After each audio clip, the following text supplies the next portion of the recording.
Bueno, muy bien. Habíamos comentado en la última clase, lo último que habíamos visto era el vacío en relación al entorno de un agujero negro y cómo esas creaciones de pares virtuales de partícula-antipartícula, de la mano del análisis de Stephen Hawking, llevó a su descubrimiento de la radiación que lleva su nombre, la radiación de Hawking, a partir de cómo se modifica, digamos, lo que le ocurre al vacío en un espacio-tiempo curvo, y en particular extremadamente curvo, como es en el entorno de un agujero negro. Otro ejemplo, en este rápido paneo, como les dije, semidivulgativo sobre el vacío en nuestra visión moderna, es de la mano de lo que popularmente se dio a conocer hace unos años como la partícula de Dios, concretamente el campo de Higgs, el Higgs como partícula, una partícula llamada escalar, que es el campo que en el modelo estándar de las interacciones electrodébiles y fuertes es el que le da la masa a todas las partículas con masa, para la redundancia. Por supuesto que esto no voy a entrar en detalles técnicos, pero lo traigo a colación en esta historia del vacío porque justamente la masa, en este esquema, la masa de todas las partículas elementales dependen de lo que se llama el valor de expectación del campo de Higgs en el vacío. Con lo cual, en teoría cuántica de campos, el vacío, como un poco les comenté en la clase pasada, se transforma en algo bastante sofisticado. Acá puse nada, como curiosidad pintoresca, si quieren, lo que es el resumen de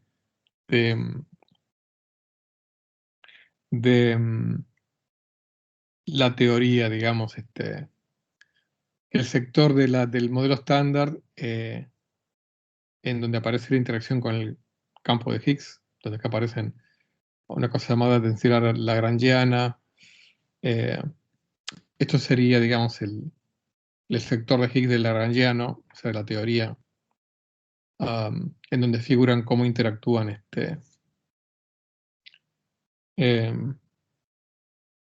algunos de los campos de materia con el campo escalar de Higgs, ¿no? Los fermiones en general tienen esta forma, la forma en que interactúan, pero no importa, no tienen por qué entender esto, simplemente lo puse como dato, digamos, a este nivel pintoresco, digamos, ¿no? Digamos, si uno grafica lo que sería el potencial de Higgs, o sea, algo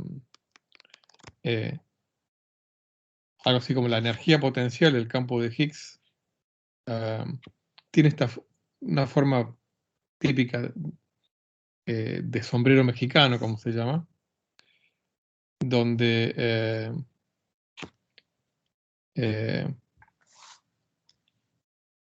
es como que los estados de mínima energía no es uno solo, sino son muchos posibles. No vamos a entrar en detalle de esto, pero se supone que el valor que tome en promedio el campo escalar va a ser el que determine la masa de las partículas. Con lo cual, el vacío en teoría cuántica de campos se transforma en algo de alguna manera plural. O sea, más que un vacío, hay muchos vacíos posibles, donde uno entiende vacío como un estado de mínimo en la energía del campo en cuestión. El tema es que puede haber más de un mínimo en el perfil de energías. Acá, bueno, estas dos dimensiones se corresponden con lo que se llama la parte real e imaginaria del campo escalar, que es un campo complejo, que tampoco tienen por qué entenderlo en este contexto. Simplemente lo aclaro por si alguno quería, digamos, que le interesa.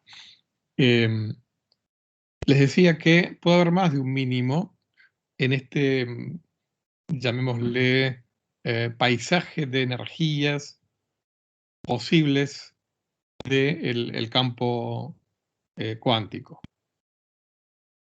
Pero para cada mínimo, alrededor de ese mínimo se tejen, digamos, fluctuaciones posibles, valores posibles para los modos de oscilación, para las partículas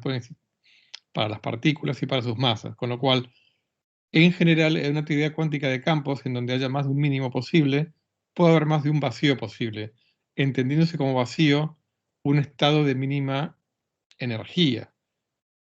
De mínima energía relativa, en el sentido de que puede haber muchos pozos de potencial. Todo esto simplemente para que entiendan que hoy en día la noción de vacío se ha sofisticado mucho. Acá, bueno, tomé una imagen de internet donde, digamos, el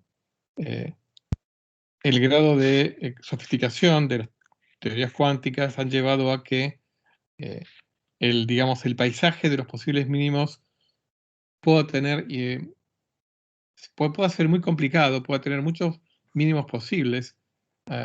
Esto simplemente es una imagen artística, no digo que sea real, pero podría, fíjense, digamos, acá puede haber como muchos valles donde asociado a cada valle hay un posible vacío.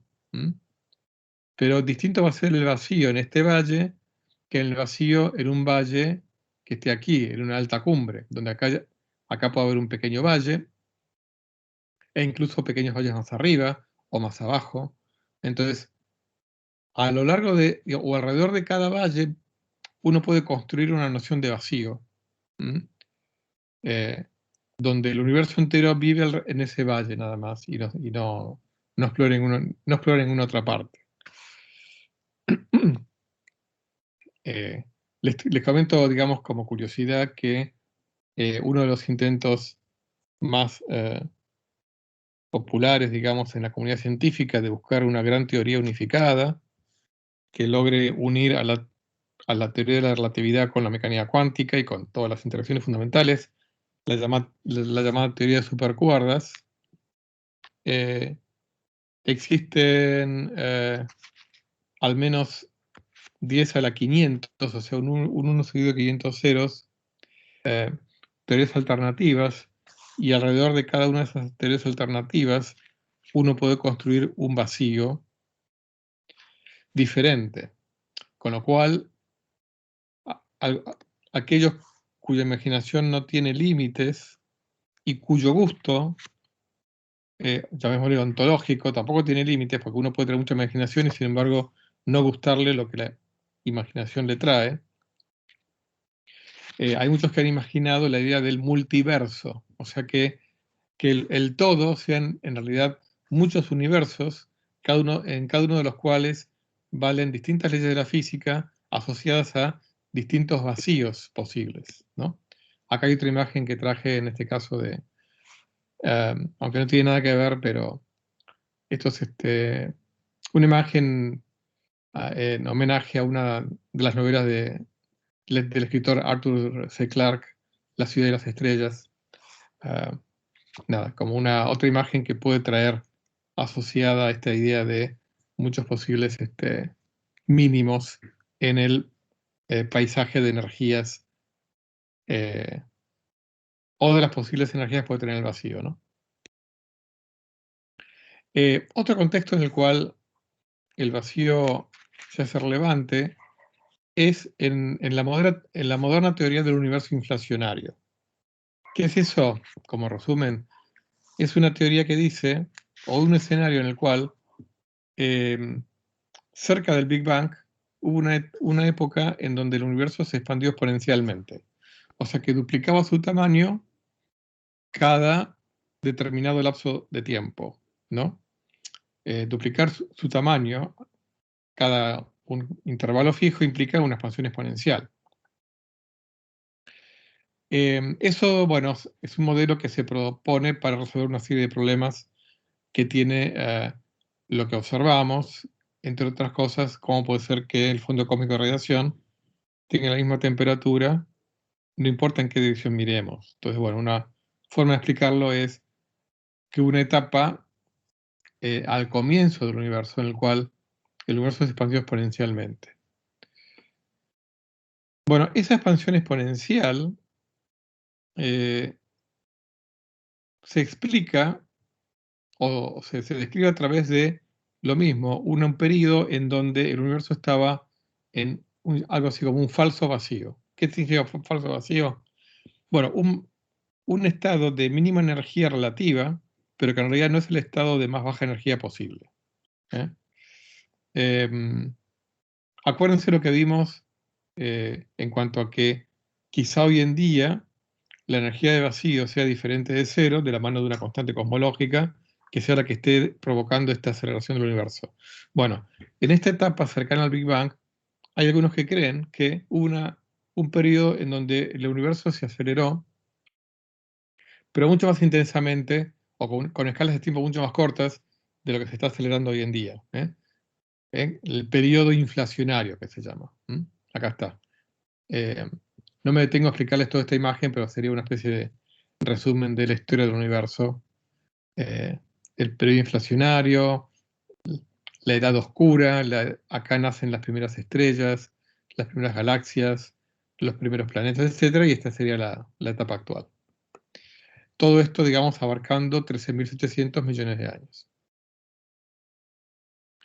Entonces, el modelo estándar del universo anterior al inflacionario, digamos, da cuenta de un universo que se expande a un ritmo más o menos dado por esta curva, mientras que el universo inflacionario dice que durante un breve periodo de tiempo el universo se expandió rápidamente y luego pasó a entrar en la etapa normal, ¿no? Acá esto es una escala logarítmica, ven que va cambiando la escala de a 10 en 10, lo mismo acá. Y la duración de este periodo inflacionario es de menos del orden de 10 a la menos 35 segundos. Un periodo inimaginablemente cortito en el cual el universo se expandió en varios órdenes de magnitud. Y aquí está un poco, ¿no? O sea, hay un campo que se llama el campo inflatón, similar, con características similares al campo de Higgs, en cuanto a que ambos son campos escalares, en donde la energía, si yo grafico la energía en función del valor del campo, el modelo original tenía dos mínimos. Este se llamaba el falso vacío, en el cual supuestamente el universo estaba al comienzo. A medida que la temperatura del universo fue bajando, este potencial fue cambiando de forma hasta que apareció el vacío real, por acá. Entonces, en algún momento, el universo pegó un saltito de aquí a aquí. El modelo que se llama el modelo de la nueva inflación, que se propuso poco más de un año después, allá por la década del 80, de 1980, el universo está en un falso vacío, pero que en realidad va lentamente rodando hacia el vacío real. No pretendo que entiendan esto, simplemente les quiero compartir que el vacío también es relevante en la moderna teoría del universo inflacionario. Que aunque no esté completamente aceptada, es una teoría aceptada por la inmensa mayoría de la comunidad científica y cosmológica en particular. O sea, pero en esta teoría el vacío juega un rol importante.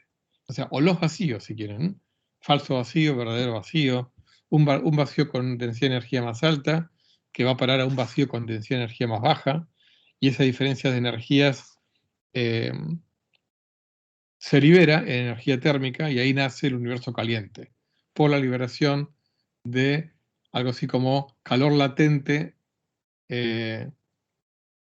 digamos, concentrado en el falso vacío. Estas teorías dieron lugar a otros modelos de universo inflacionario. Bueno, el fundador o el creador del modelo de inflación universo, acá está la foto, Alan Guth, en 1981. Otro de los protagonistas, el físico ruso Andrei Linde, creador del modelo caótico de inflación, en donde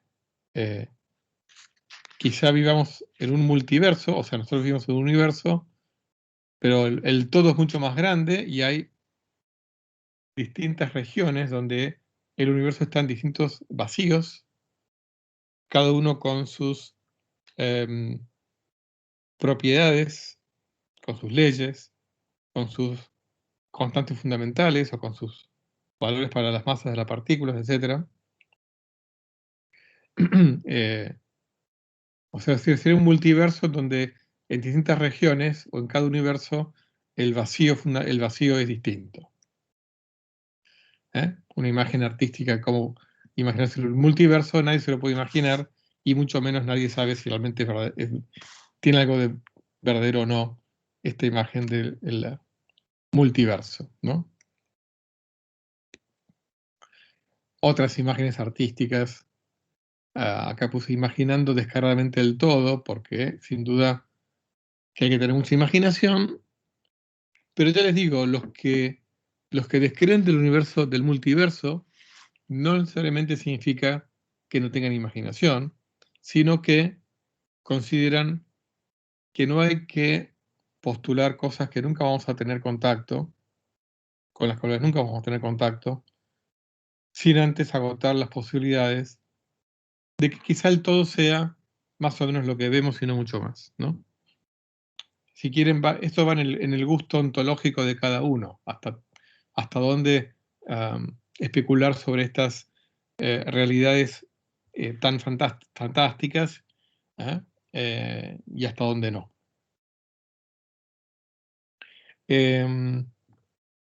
Otras consecuencias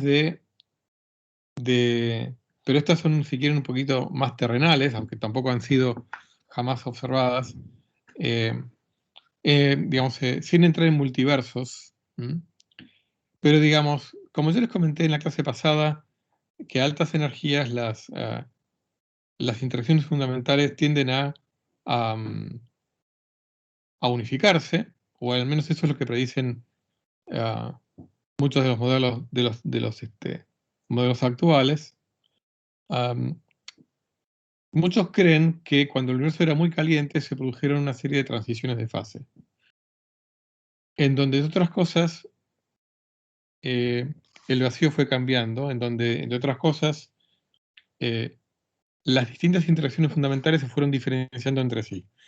O sea que, por ejemplo, digamos, la más, si quieren, entendida o plausible de ser verdadera, es la llamada transición electrodébil, en la cual, cuando el universo era muy, muy caliente, las interacciones electromagnéticas no se podían diferenciar de las interacciones débiles. Y a medida que el universo se fue enfriando, sí pasaron a ser diferenciadas, ¿no? Eso fue consecuencia de una transición de fase, posiblemente, en el cual el universo saltó de un determinado vacío a otro determinado vacío de menor energía. Todo esto es muy especulativo, pero digamos, es menos especulativo que el multiverso, digamos. Podría ocurrir que, como ocurre a veces en una transición de fase, se produzcan defectos topológicos o formación de dominios, así como ocurre cuando un material ferromagnético que está muy caliente se va enfriando y en el proceso de enfriado se van formando dominios magnéticos. O en el caso del agua, cuando se va enfriando se pueden formar cristales y formando distintos dominios, ¿no?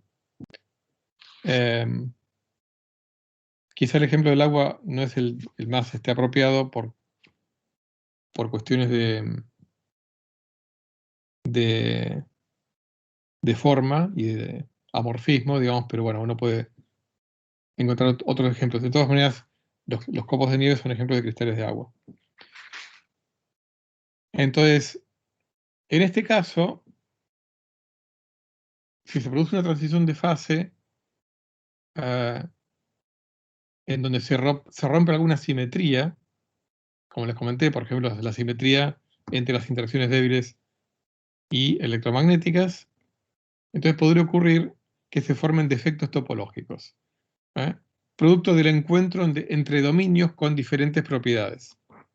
Bueno, entonces un físico fallecido, Thomas Keeble, propuso que quizá podría haber algo llamado cuerda cósmica, que no tiene nada que ver con las cuerdas fundamentales de la teoría de cuerdas. Una cuerda cósmica sería un ente unidimensional con una enorme densidad de energía por unidad de longitud, producto del encuentro entre distintos dominios en este enfriamiento del universo. Por ejemplo, podría haber una en nuestro universo en nuestro universo observable. Hasta ahora no ha habido ninguna evidencia observacional al respecto, y bueno, quizá este escenario no sea cierto, lo más probable es que no, hoy en día no es muy creído, pero bueno, una de las consecuencias de el hecho de que el universo pueda hacer transiciones de fase, cambios de vacío, es que aparezcan defectos topológicos cósmicos.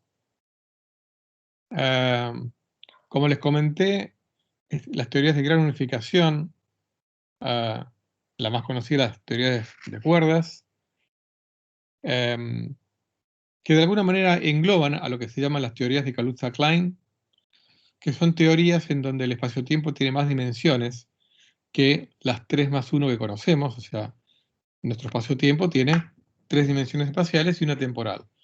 Bueno, en general las teorías de supercuerdas se formulan en espacios con más dimensiones espaciales, quizás con 9 o con 10 dimensiones espaciales, o las primeras teorías de supercuerdas que no eran de super, sino teorías de cuerdas, se construían en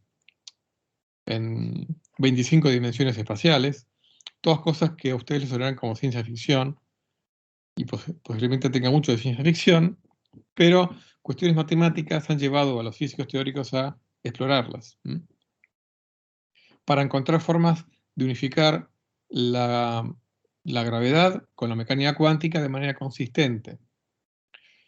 En este contexto de teorías acá hay un montón de palabras, simplemente para que se familiaricen, aunque no sepan de qué estamos hablando: supergravedad, cuerdas, supercuerdas, membranas. Estas teorías lo que tienen es que hay miles y miles de posibles vacíos, en realidad más que miles, millones, trillones, y como les dije, en algunos casos hasta números con muchos cientos de ceros. Pero digamos, la idea es que, el problema es que si yo tengo trillones de vacíos posibles, nuestro universo, digamos, tiene un determinado vacío en el cual vivimos. Con todos esos otros vacíos posibles, digamos, están, entre comillas, encarnados en otros universos a los cuales no tenemos acceso, o no. ¿Hay algo de verosimilitud en estas teorías? ¿Tiene sentido preguntarse por el multiverso, etcétera? Son todas preguntas que oscilan entre el mundo físico y el mundo filosófico. Entonces, hasta acá, digamos, con esta cuestión tan futurista, más que futurista, altamente especulativa. Volviendo a lo que les comentaba sobre nuestro universo físico, un poco quería repasar con ustedes algo que vimos en la clase pasada, pero en forma más detallada. Yo les hablé de la clase pasada de la densidad crítica, que es la densidad que necesita el universo para ser plano, que está determinada por el ritmo de expansión del universo. Es algo que podemos medir. Lo que pasa es que ese ritmo lo medimos con cierta precisión. Y entonces no podemos estar seguros, en función de nuestras mediciones de la densidad del universo, si el universo es plano o no. Pero digamos, la densidad crítica está dada por esto, 8 octogramos por metro cúbico.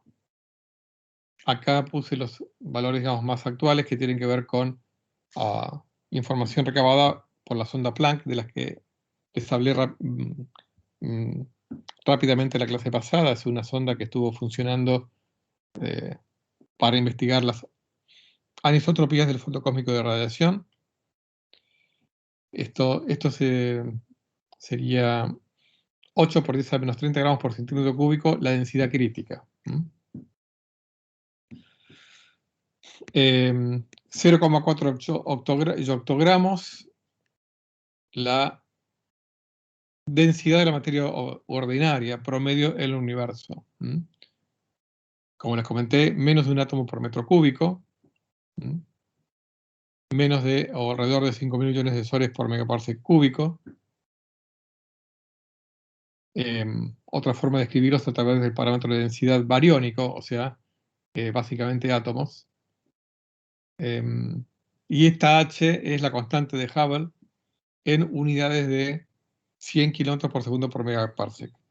Entonces, cuando yo les dije que la constante de Hubble más o menos anda en los 67 o 70 kilómetros por segundo por megaparsec, significa que esta constante H minúscula sería 0,7.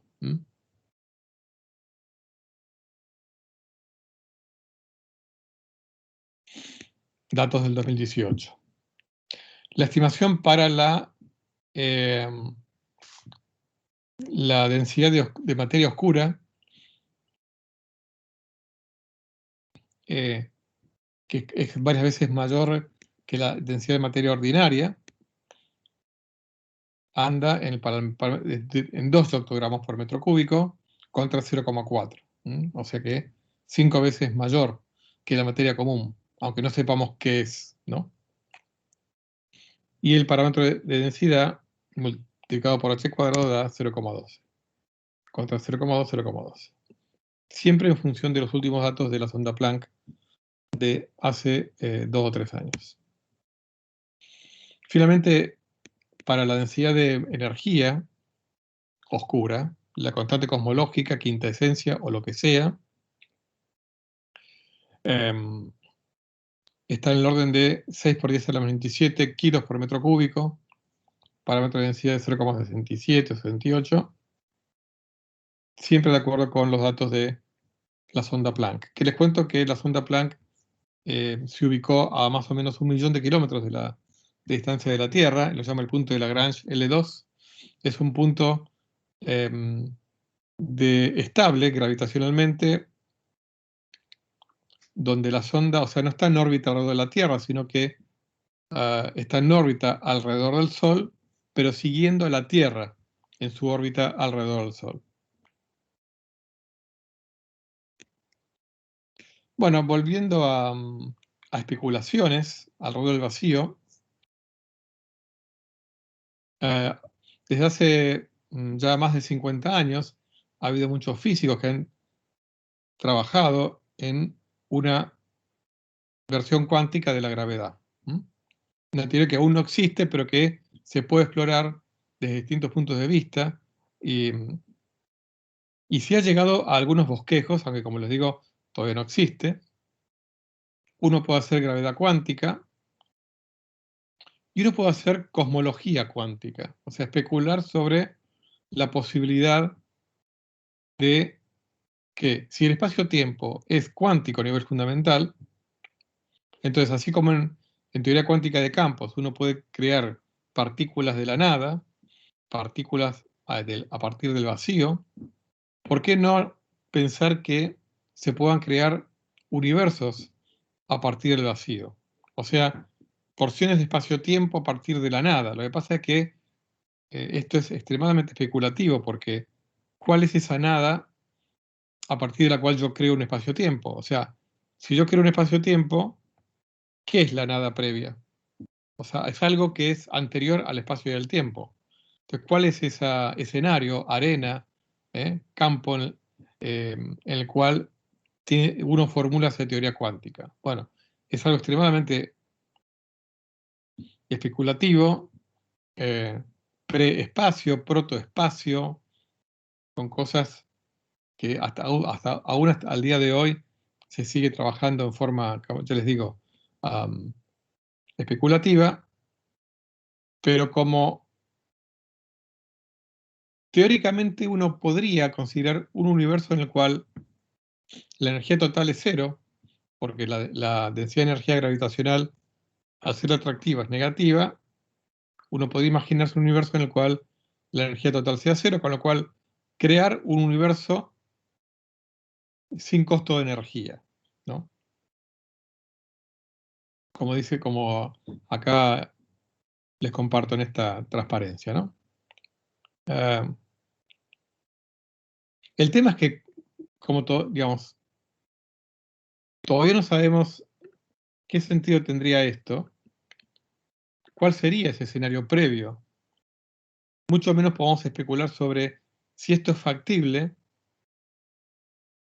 cómo serían esos otros universos. ¿Hay algún tipo de contacto entre esos otros universos? O sea, realmente, ya les digo, según el gusto de cada uno, todo esto puede ser o apasionante o una pérdida de tiempo. Hay muchas personas muy inteligentes, capaces detrás de todas estas ideas, como por ejemplo Alexander Vilenkin, um, John Wheeler, bueno, hay un montón de gente que uno podría citar de los últimos 50 años que han contribuido a estos campos de investigación.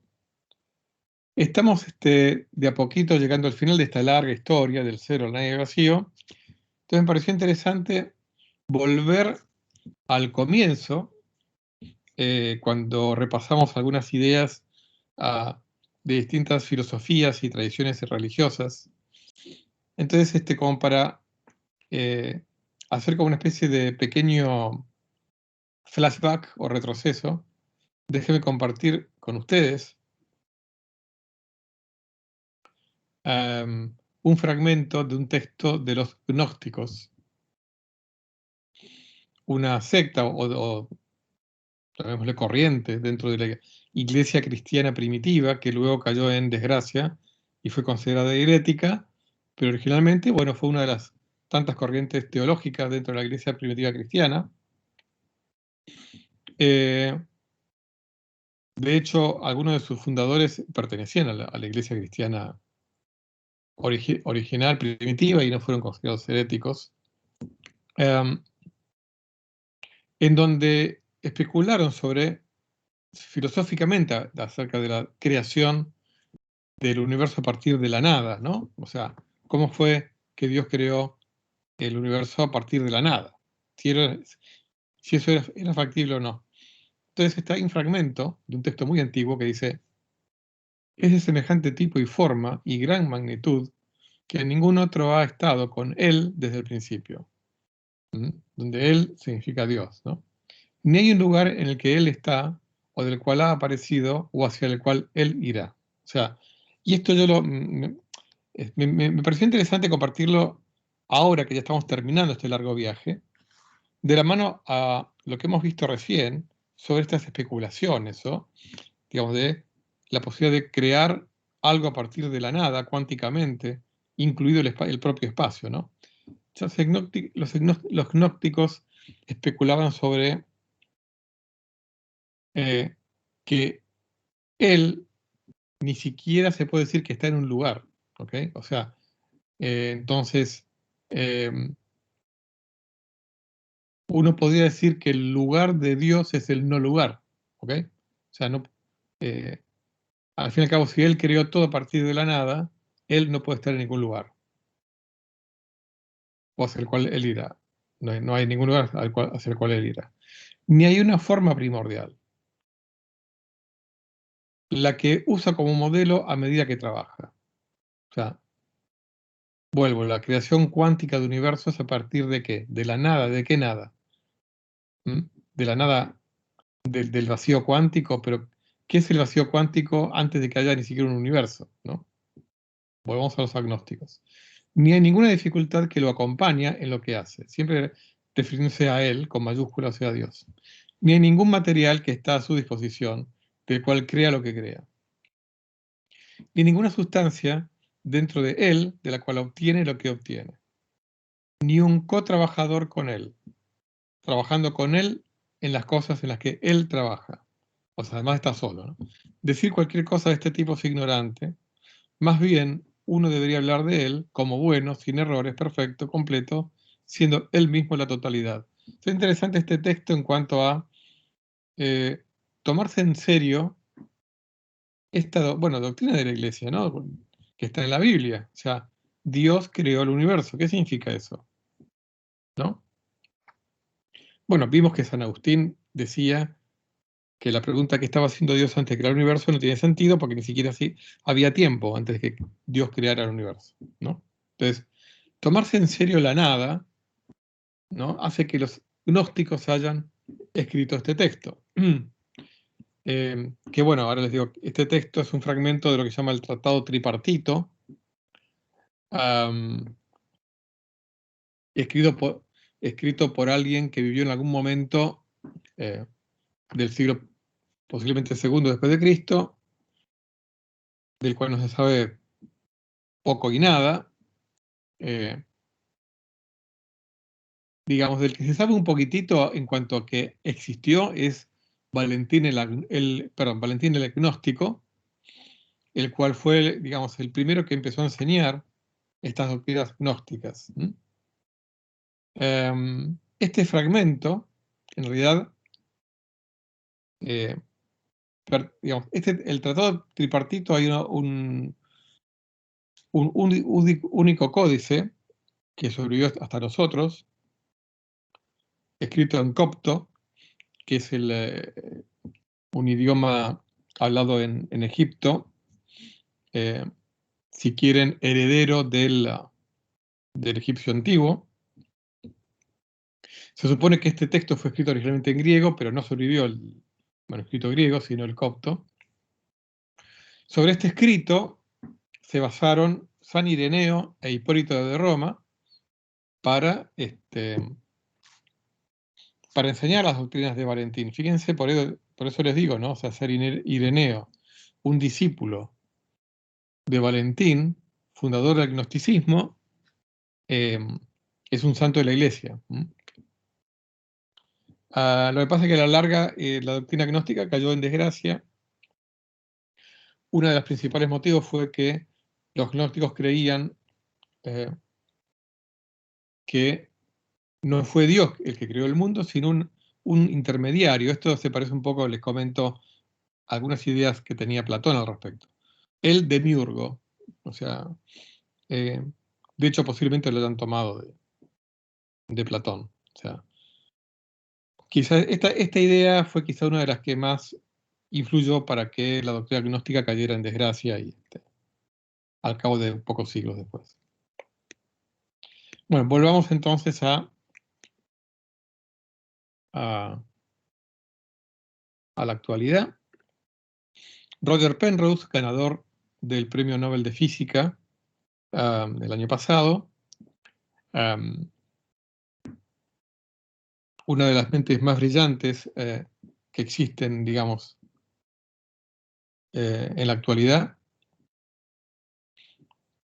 hizo contribuciones a distintas áreas de la física, generalmente casi todas relacionadas con la gravedad.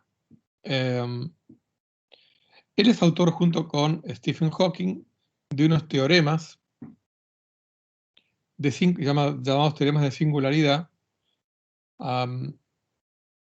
demostrados por ellos en la década del 60, que básicamente en lo que a nosotros nos interesa dicen lo siguiente: si el universo es predecible, o sea que no viola causalidad, si la materia que lo compone es mínimamente normal, básicamente que la densidad sea positiva, un par de cosas más, y si la gravedad es suficientemente fuerte como para que los rayos de luz converjan y no diverjan, producto de la atracción gravitatoria, entonces el universo tuvo un principio.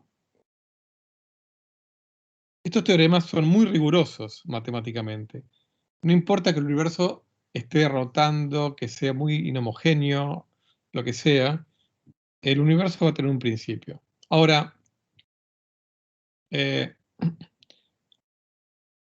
como el universo está acelerando, y entonces tiene presión negativa, una de las condiciones de este teorema era que justamente la materia fuera normal. Bueno, la quinta esencia o energía oscura no es normal, ¿no? Entonces, ¿por qué lo pongo en esta historia de la nada? Porque quizá la energía del vacío y la presión negativa del vacío podría provocar que no necesariamente el universo haya tenido un principio. Entonces, quizá el vacío nos permite especular con que el universo sea aristotélico, o sea, que haya existido por siempre. Bueno, esto en general está bastante discutido porque parecería que aún un universo acelerado tiene que tener un principio, y hay un teorema más actual, del 2003, el teorema de Borde, Guth y Vilenkin, que justamente generaliza los resultados de Penrose y Hawking para universos que se expandieron basta con que se hayan expandido por siempre,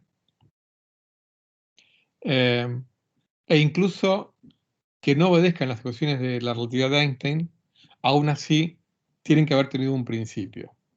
Todo esto se sigue debatiendo en la actualidad. De hecho, hay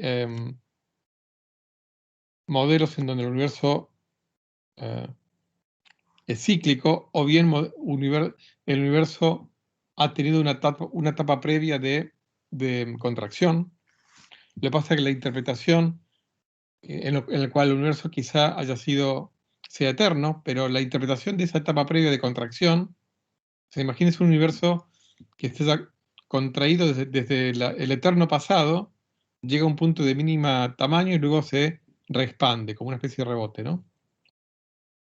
Bueno, esos modelos son muy debatidos, muy cuestionados, e incluso cómo interpretar esa etapa previa de contracción. O sea, pero bueno, eso nos llevaría a otra cuestión. Lo que les quiero decir es que lo que se creía que quizá el vacío podía reinstalar la posibilidad de que el universo sea eterno hacia el pasado, quizá ni siquiera el vacío pueda lograrlo.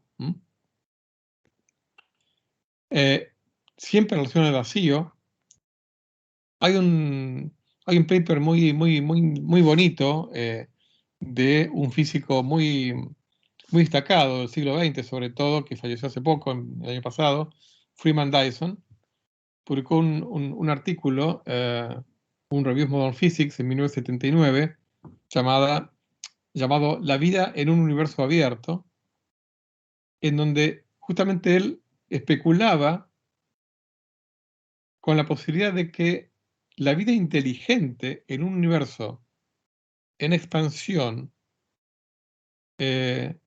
eterna podría extenderse para siempre. O sea que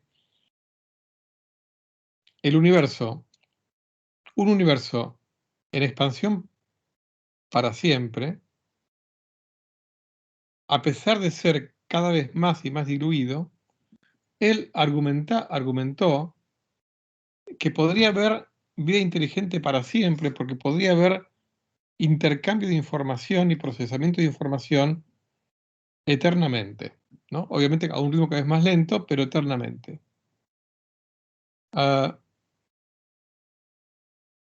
Ahora, una de las hipótesis de Dyson era que justamente la expansión no fuera acelerada. Unos años después, en un libro extremadamente recomendable de John Barrow y Frank Tripler, llamado El principio entrópico cosmológico, ellos argumentaron que si el universo se acelera, entonces no es posible vida inteligente para siempre. O sea, va a llegar un momento en que no va a ser posible procesar información y por lo tanto, como el procesamiento de información es una condición fundamental para que haya vida inteligente, entonces va a llegar un momento en que no va a ser posible la vida inteligente. Con lo cual, entonces, la energía de vacío, si es relevante y si va a provocar que el universo se acelere para siempre, va a provocar que en algún momento no sea posible la vida consciente, inteligente en el universo. La energía del vacío. Volviendo a la filosofía, en estas últimas transparencias, déjenme compartir un fragmento de una obra del filósofo francés Henri Bergson, la obra llamada La evolución creadora. Y esto en el marco, ahora déjenme compartirles el fragmento y después lo analizamos. En un fragmento, Bergson escribe, esta obra es de la primera mitad del siglo XX. Yo quiero saber por qué el universo existe, de dónde viene y cómo puede entenderse que algo existe. Ahora, si dejo estas cuestiones de lado y voy directamente a lo que se esconde detrás de ellas, esto es lo que encuentro. La existencia se me aparece como una conquista sobre la nada. Bueno, ahora ven por qué traigo este fragmento, ¿no? Si me pregunto por qué los cuerpos y las mentes existen en lugar de nada, o sea, la famosa pregunta, ¿por qué existe algo en lugar de nada? ¿No? Sigue Bergson, no encuentro respuesta, pero que un principio lógico tal como A igual a A debería tener el poder de crearse a sí mismo, triunfando sobre la nada, a través de la eternidad, parece ser natural. Supongamos entonces que el principio sobre el que todas las cosas descansan y el cual todas las cosas manifiestan, posee una existencia de la misma naturaleza que la de definición del círculo o que la del axioma A igual a A. El misterio de la existencia desaparece. Bueno, esta es una especulación de Bergson que uno puede compartir o no. Y la pregunta es, a la pregunta ¿por qué hay algo en lugar de nada? Y acá ya en lugar del vacío volvemos a la nada, ¿no? O sea, ¿cómo puede ser que de la nada haya surgido algo? ¿O por qué existe algo en lugar de no existir nada? La respuesta puede ser que sea debido a que las tautologías tienen tanta fuerza que provocan la existencia. O sea, una tautología en lógica es una verdad evidente por sí misma. Por ejemplo, que A igual a A es una tautología, ¿no? Es una verdad lógica. Una tautología es una verdad lógica, no puede no ser verdad. Ahora, el hecho de que existan verdades lógicas, eh, esas tautologías, ¿tienen fuerza suficiente como para resolver el problema de por qué hay algo en lugar de nada? La verdad, hasta incluso según el gusto de cada uno, puede provocar la burla de más de uno, ¿no? O sea, difícilmente a alguien se le pueda, digamos, es difícil aceptar que la pregunta ¿por qué hay algo en lugar de nada? Tenga como respuesta y porque hay verdades lógicas que necesitan de que haya algo de tan ciertas que son. Y bueno, uno de los filósofos y lógicos más importantes de la primera mitad del siglo XX, Ludwig Wittgenstein, decía que no.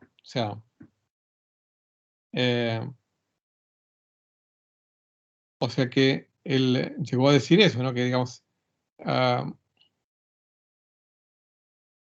Wittgenstein las tautologías no son algo más que nada, son verdades lógicas, pero no por eso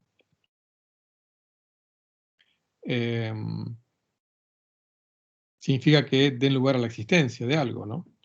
Les cuento como, digamos, Wittgenstein fue muy polémico, de hecho se habla de dos Wittgenstein, el primero y el segundo, porque fue cambiando su filosofía. Uno de los padres de la moderna teoría de la computación, Alan Turing, abandonó el curso sobre filosofía de la matemática que dictaba Wittgenstein en 1939. Alguien que fue tutor de Wittgenstein fue Bertrand Russell, del cual hemos hablado hace algunas clases.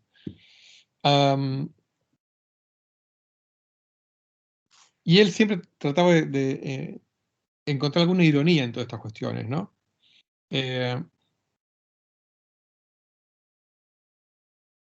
Al comentario de Wittgenstein acerca de que las tautologías no son necesarias, el hecho de que una tautología no implique que le dé existencia a algo, no significa que no sean necesarias desde un punto de vista lógico, porque si no lo fueran, entonces, si la relación 2 más 2 es igual a 4, que en el fondo es una tautología, para Russell al menos, a partir de las definiciones de los números 2 y 4, el signo igual y la suma. Entonces, si 2 más 2 es igual a 4 no fuera una verdad necesaria, decía Russell, a partir de 2 más 2 es igual a 5, le podemos restar 3 a ambos miembros, con lo cual llegamos a que 2 es igual a 1.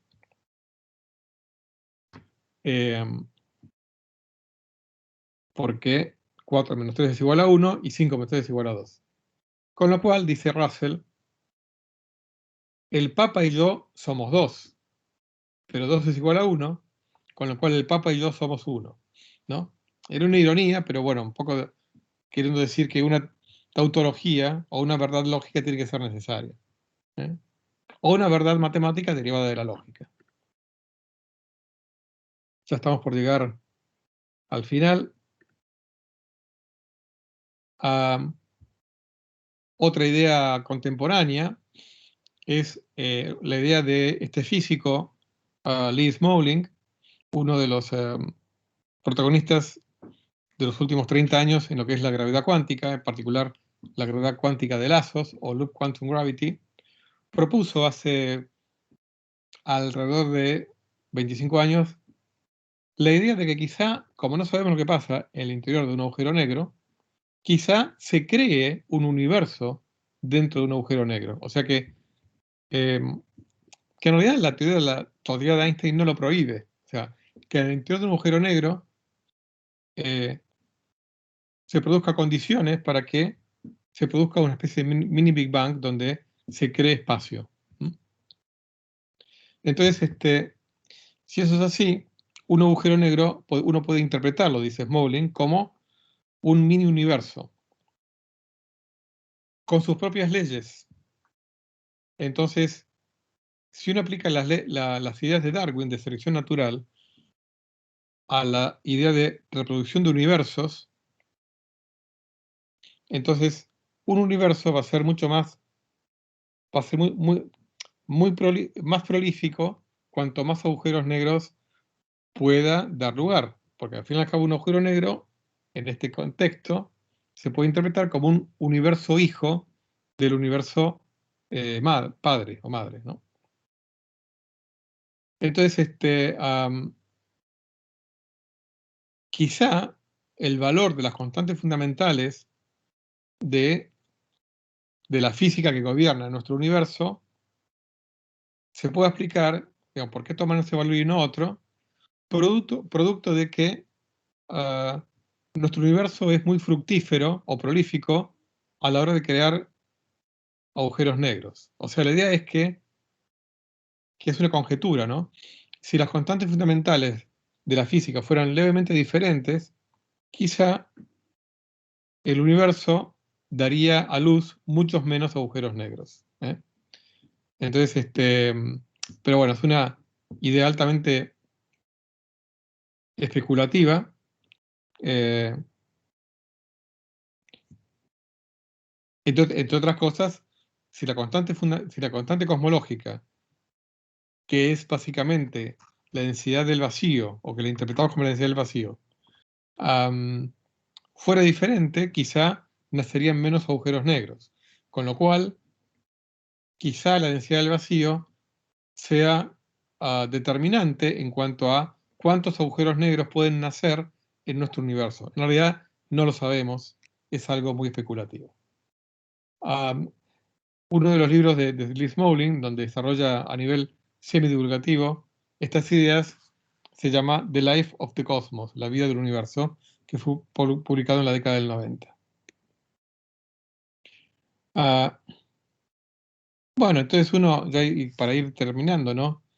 Si hay muchos vacíos, ¿a dónde va a parar nuestra idea del verdadero vacío, ¿no? Y si las leyes son producto de en qué vacío vivimos, entonces, ¿hay leyes últimas?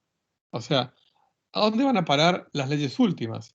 Si hay diferentes leyes para diferentes vacíos, ¿no? ¿A dónde van a parar las leyes últimas? O estamos o estamos ante un vacío de leyes fundamentales. ¿Qué pasa si no hay una teoría última? Si no hay una infinitud de teorías que sean compatibles con la evidencia a la cual tenemos acceso. O sea, ¿qué pasa si no hay leyes fundamentales, sino solamente leyes efectivas, producto de algún tipo de selección natural, entre una infinita variedad de leyes posibles? O sea, ¿qué pasa si las leyes fundamentales que descubrimos son producto de una selección natural darwiniana entre un conjunto enorme de leyes posibles del universo? O sea, en esta historia del vacío y de la nada, hemos visto cómo esto se relaciona con la noción misma de ley. O sea, un vacío, un conjunto de leyes. Muchos vacíos, muchos conjuntos posibles de leyes. ¿Existe la ley fundamental? ¿Existe el vacío fundamental? ¿No? Bueno, esta idea en que si existe un vacío fundamental o un conjunto de leyes fundamentales, quizás sea un acto de fe que nos acompaña, el buscar la verdad con mayúsculas, pero quizá no exista la verdad o las leyes fundamentales, ¿no? Sino existe una verdad asociada a nuestro universo en el cual vivimos, en el cual nos toca vivir, y no hay mucho más sobre lo cual hurgar, no lo sabemos. Quizá estas leyes, como les digo, sean propiedades emergentes incluso de cómo nosotros nos relacionamos con el universo. O sea, propiedades de nuestra percepción del universo, y por lo tanto un producto de millones de años de evolución, de adaptación, y esas leyes sean producto de esa relación nuestra con el universo. O sea, no es que no sean objetivas, pero son objetivas en el sentido de producto de nuestra relación con el universo. O sea, una especie de objetivismo relacionalista, o sea, producto de nuestra relación con el universo. Por eso acá pongo esta imagen de Dios leyendo un libro de física y riéndose. Quizá las leyes fundamentales, o lo que creemos que son las leyes fundamentales de la física, no lo sean tanto, ¿no?